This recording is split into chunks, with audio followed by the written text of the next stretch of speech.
केरल की कोर्ट ने कहा अगर लड़की ने छोटे कपड़े पहने हो तो सेक्सुअल हैरेसमेंट चार्ज इनवैलिड माने जाएंगे। क्या है ये केस, क्यों कहा केरल की कोर्ट ने ऐसा, let's see. First of all, ये केस के बारे में बताने से पहले आपको जाननी होंगी ये दो चीजें। नंबर 1, सेक्शन 354A क्या है। अकॉर्डिंग टू सेक्शन 354A, अगर कोई व्यक्ति किसी महिला को गलत निगाह रखते हुए छूता है या उसे शारीरिक संबंध बनाने के लिए कहता है या उस महिला पर अश्लील टिप्पणी करता है तो उस व्यक्ति को आईपीसी सेक्शन 354A के तहत यौन उत्पीड़न का दोषी माना जाएगा और उसे 3 साल की सजा दी जाएगी।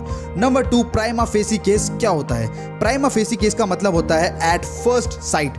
For example, suppose person A ने पर्सन बी पर केस करा तो कोर्ट इस केस को एक्सेप्ट करने से पहले पर्सन ए से प्रूफ या एविडेंस मांगेगी। अगर पर्सन ए प्रूफ देता है तो इस केस को एक्सेप्ट कर लिया जाएगा और अगर पर्सन ए एविडेंस या प्रूफ नहीं देता तो इस केस को डिसमिस कर दिया जाएगा।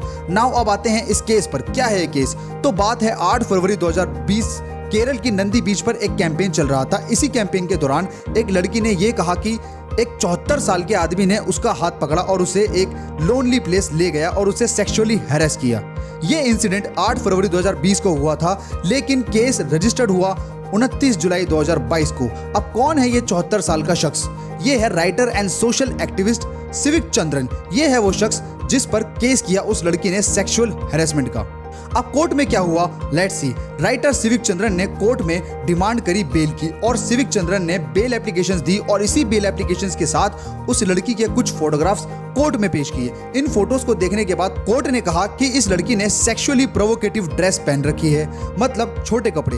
कोर्ट ने कहा section 354A will not prima facie stand against the accused, मतलब अक्यूज्ड सिविक चंद्रन के अगेंस्ट कोई भी एविडेंस नहीं मिला। सो कोर्ट ने कहा sexual harassment complaint not valid if women was wearing sexually provocative clothes.